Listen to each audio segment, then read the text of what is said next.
Hello and welcome to In Conversation. I'm Dave Kelly, Director of Advanced Media Production at Cal State Long Beach. Today we're going to be talking about the College of Continuing and Professional Education and how the college contributes to the university's mission to reach out to the broader community. My guest today is Dr. Jeet Joshee. Dr. Joshee is the Associate Vice President for International Education and Global Engagement, and he is also the Dean of the College of Continuing and Professional Education. Welcome, Jeet, and thank you for joining us on In Conversation. Thank you, David. Well, let's start with what I just mentioned, and that is the university has a mission to reach out into the broader community. And this can take many forms and can take shape in many different ways. How does the College of Continuing and Professional Education factor into that process? Well, we are the major outreach arm of the university. What that means is that we bring the university to our communities, to organizations and industry. Not everyone can come to us. Of course, the first and foremost responsibility we have is to educate our students on campus. But beyond that, there is much more to be done as a public institution. Our service is very much needed by the larger community, larger society, and the business that we have in and around us, not just regionally, but statewide, nationally, and globally. So we have that responsibility, and the college is structured in such a way that we can take that strength that exists within the university and bring it to our community, to our industry and nonprofit organizations. We bring the curriculum to them in the form of, we can hold classes there. We have that kind of a flexibility in CCPE. Not necessarily that kind of flexibility exists in all of the colleges because they are there to educate our own students here. But we are sort of the bridge between our community and the university. So what we're really talking about here is being able to leverage the curricular material of the university with innovative delivery strategies, which is what we're really good at the College of Continuing Professional Education. So how do we make that work in terms of the balance of courses and delivery methods and so forth? Mm-hmm. Well, we say in our university that we're teaching intensive but research driven. A lot of research happens here. Our faculty, our outstanding faculty, has a lot of research projects going on. So it's a center of innovation. Through research, new knowledge is created at our university, like all other universities, and that we share through our delivery mechanism, whether that is online, whether that is on a flexible format of schedules, like in weekends and weekends and Friday or evenings, we can deliver that. And we can deliver that anywhere. Not everyone can come to the campus. We have to go, outside of our campus boundary as well. So CCP can leverage the knowledge that's been, created here at the university and make that available to everyone in the state who needs it. Well, as we talk about leveraging the curricular materials and also innovative delivery methods, we're talking about a number of different audiences, and we'll talk more about working adults in just a moment. But I want to talk for a moment about students that are already here, what we call the traditional students that are matriculating through the program. Right. How do we help them with things like winter session, summer session, and other intersessions? Good question. The summer and winter session, May intersession, these are largely for our own matriculated students. So if you do the math, if a student takes only the full load 15 units or 12 units a semester, no one can graduate in 4 years. You need to augment that study through winter and summer as well.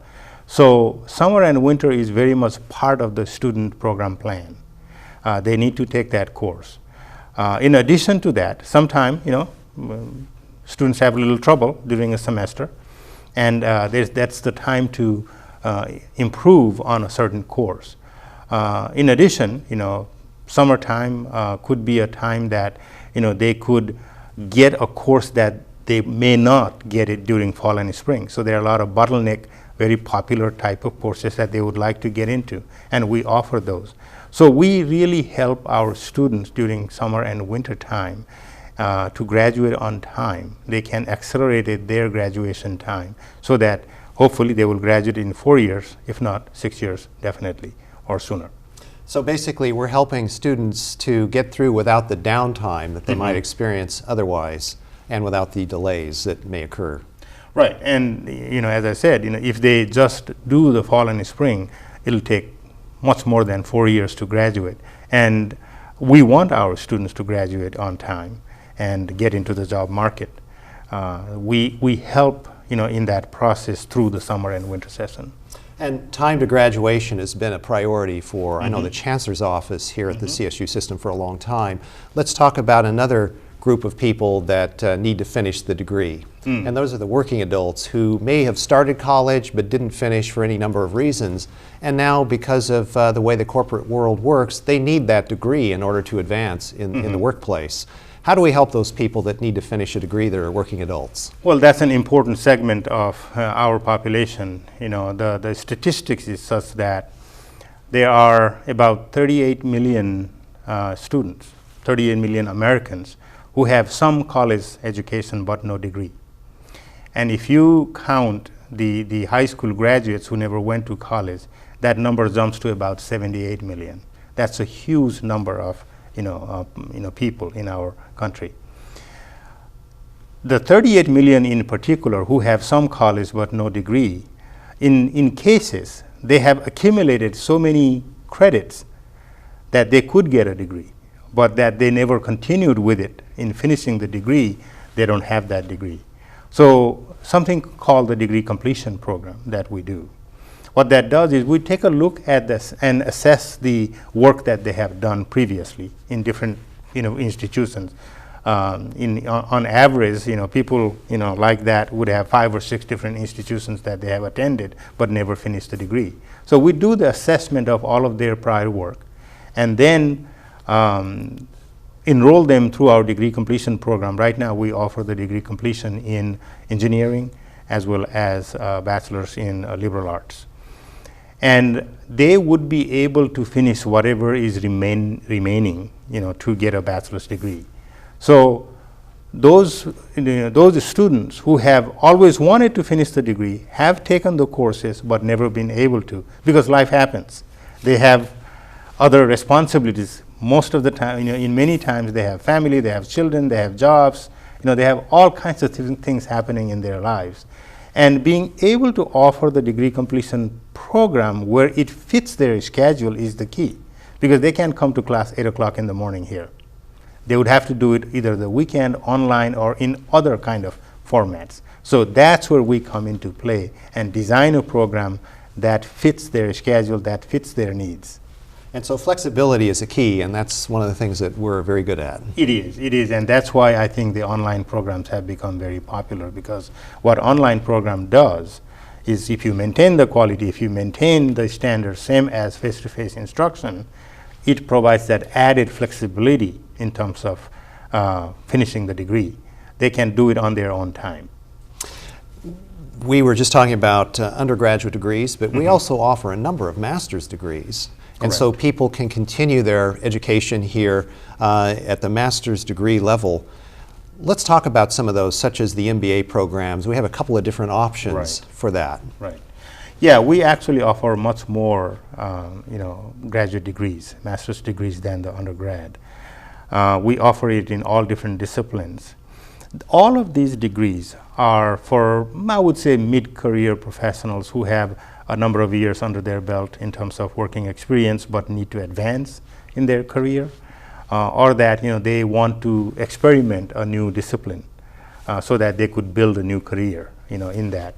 So it's a professional degree in most cases. We have one in sports management, we have in social work, certainly the accelerated MBA, that is a 13-month MBA program, and the Saturday MBA that we provide for working individuals. Let's just stop for a second. When you say Saturday MBA, what does that mean? Saturday MBA meets on Saturdays all day, and it follows a cohort of students and cohort of courses each semester. So we walk them through that path, and they can complete the degree in 21 months. Right, and you mentioned earlier that there's an accelerated MBA program. What do we mean by accelerated? So what that means is it runs on a full year cycle, summer, fall, spring, summer, and in 13 months, they could finish the degree, same degree, same quality, same faculty, but that it meets on a much more accelerated format, so that they are taking a much more load to finish the degree in 13 months. And this is suitable for some international students who would like to finish early and go home, or get into the job market, or also working individuals who would like to really accelerate their degree plan and then be back on their job full time. And again, the key here is flexibility. We have different programs to meet different needs and availability as it exists for working adults and others who are in transition. Right. As we talk about these various types of degree completion and offering training, we also do certificate programs for folks that need certificates in some professional designation. We just have a couple minutes before the break.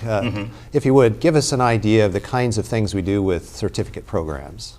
Again, certificate programs focuses on a particular skill area, particular discipline. Not everyone needs a degree or wants to get a degree, but they do want to enhance their skill sets.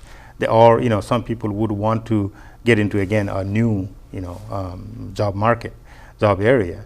So that's when we provide the certificate programs, which is very focused in the content that is targeted for, that designed for. So take a example for global logistics certificates. As we sit right next to the largest port complex in the country, we have been providing the global logistics for 17 years now. And they go through a very rigorous 6 months program, and they do a capstone in the industry. What that does is gives them all the necessary tools to get into the logistics area. We have graduates in almost every industry in the logistics area in LA, Long Beach metro region. So certificate programs focus on those. And then, it's a very short amount of time. Sometimes it's not even 6 months. Some are 6 months, some are 4 months, and some could be shorter than that. But in a very focused way, they give them the kind of skills that they need. Okay, and on that note, we're going to take a break right now. But stay with us. When we come back, we'll talk more about the College of Continuing and Professional Education. Stay tuned. There's a world of opportunity available through the College of Continuing and Professional Education at Cal State Long Beach. Would you like to move ahead in the field of human resources and personnel management? Sign up for the Human Resources Management Certificate Program. You'll learn how to expand your knowledge and skills and advance in this dynamic industry. For more information, contact the College of Continuing and Professional Education at Cal State Long Beach. Welcome back to In Conversation.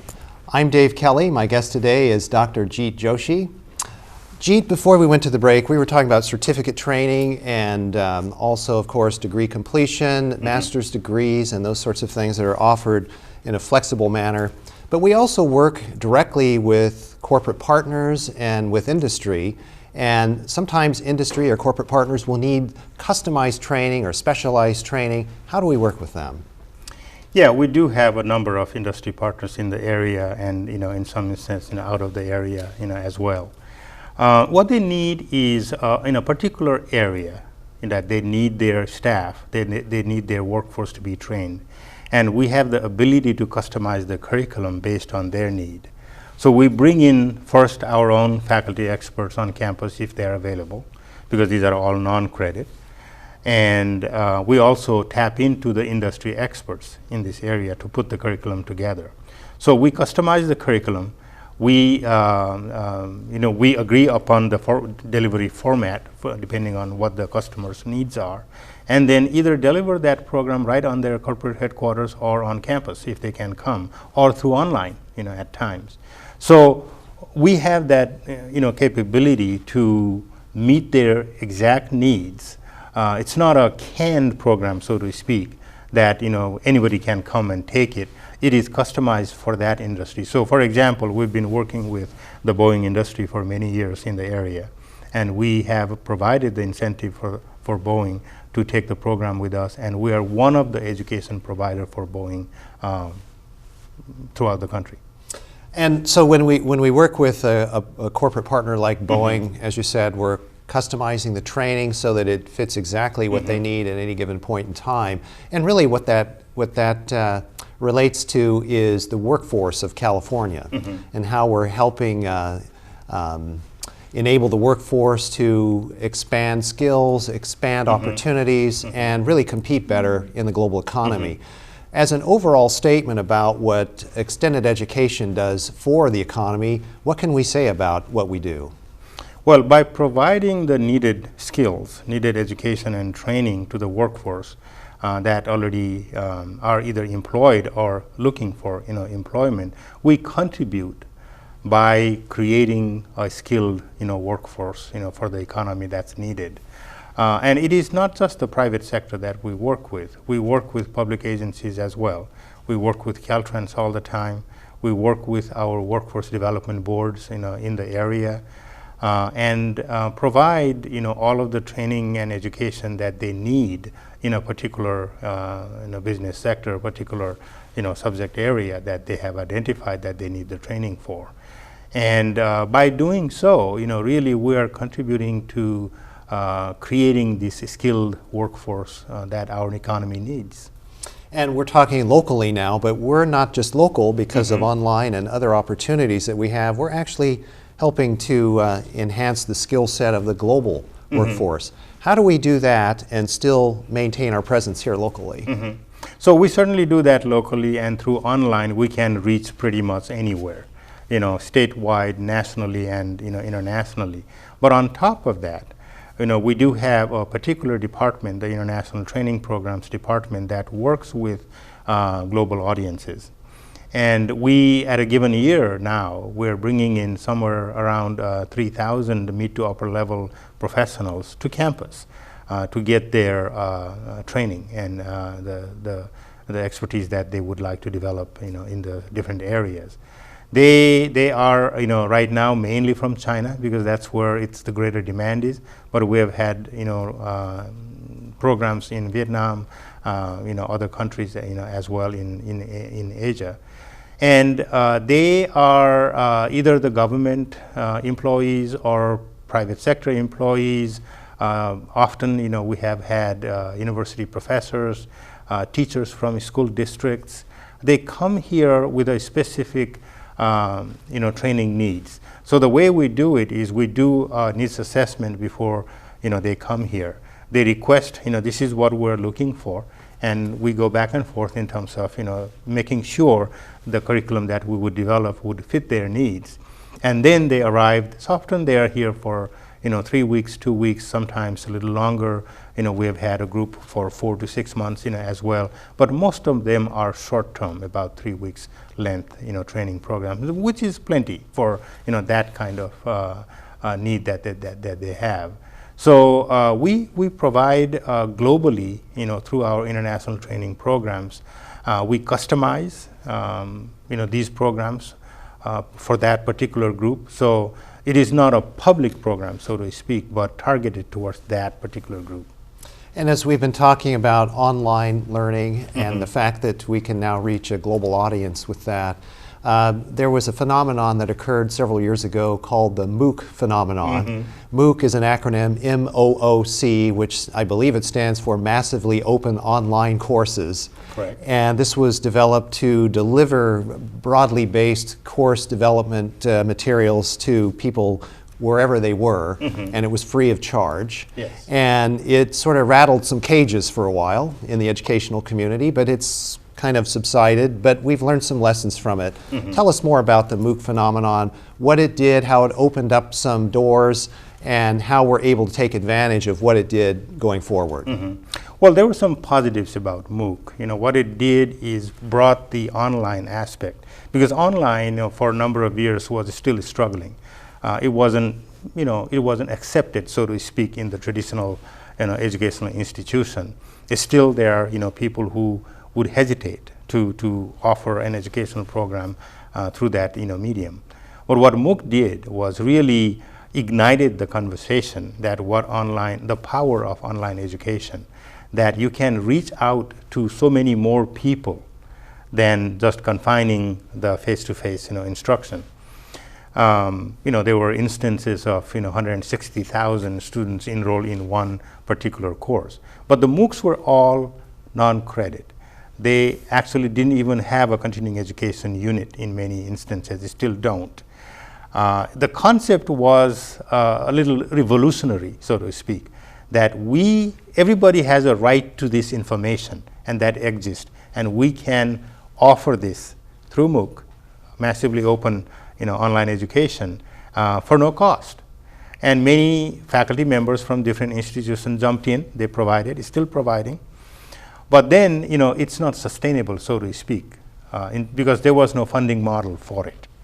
And, I knew, I kind of, looked at it, said, well, you can't have a business, model, meaning you have to charge unless somebody is giving you millions of dollars. You can't charge when you say massive online open education. So it didn't fit in one sentence. But now that has changed. That is changing to the effect that they are developing some business models. Some institutions are getting on board, and they are going to charge for this. And also there were some downfalls to MOOC, is that people just took it as a form of experimenting. It's out there, it's free, let's try it. So the completion rate was very, very low. Although completion was, so to speak, finishing the course and the faculty member issuing a certificate. That's to the extent it was. But even that didn't happen. Only 10 to 20% on a given course were finishing. Of the 100,000, only 10,000 would finish in the course. So that was an issue, as well. So what we learned was that there's no real incentive to finish the class. People didn't pay money for it, and they don't get much out of it when they do finish it. They certainly don't get college credit. And so that was, I guess, those were the things that we did learn from it. However, it did affect folks, as you mentioned, in terms of digital strategy going forward.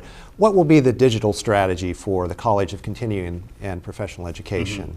Yeah, as I said, flexibility is the key to what we offer, and online education really does offer that, flexibility to a greater, audience.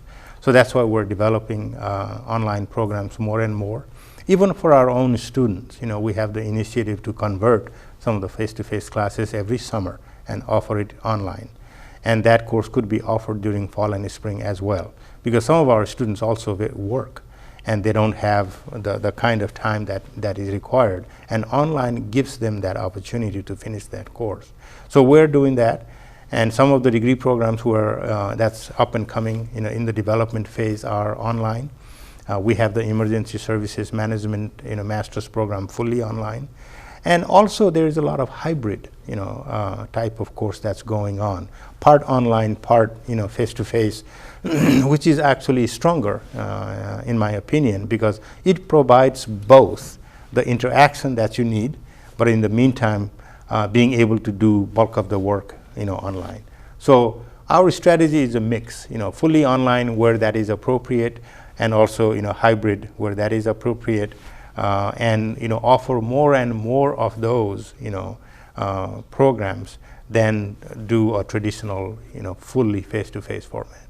Well, we just have a couple minutes left in the segment, and I want to talk a little bit more about a concept known as academic entrepreneurship. You talked earlier in the show about research and the fact that this is an institution that has a lot of research capability and potential, and a lot of good results from that research from faculty.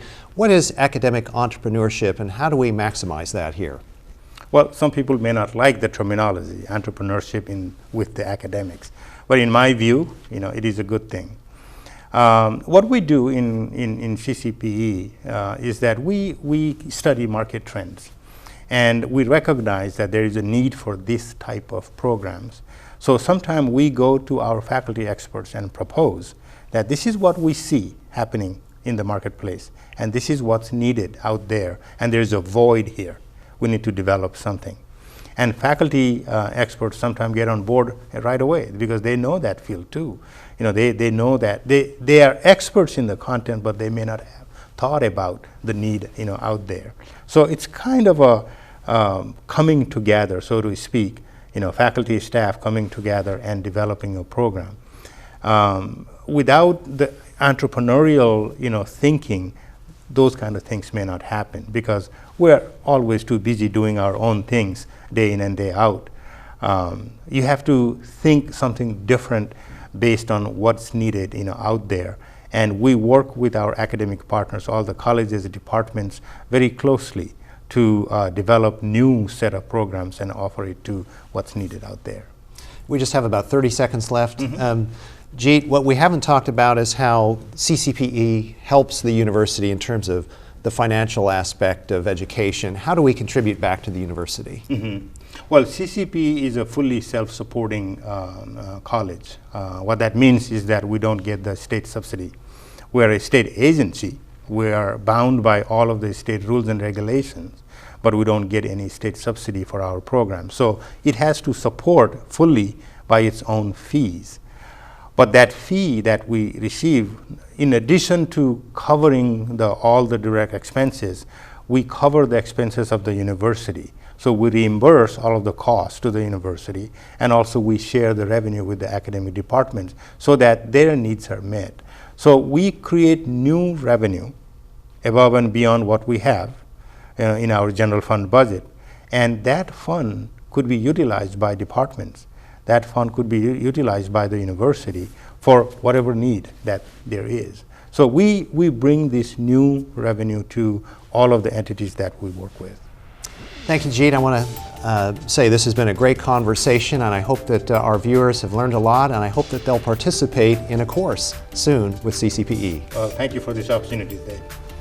And thank you for joining us on this edition of In Conversation. Join us again soon for another episode. Until then, I'm Dave Kelly. Have a nice day.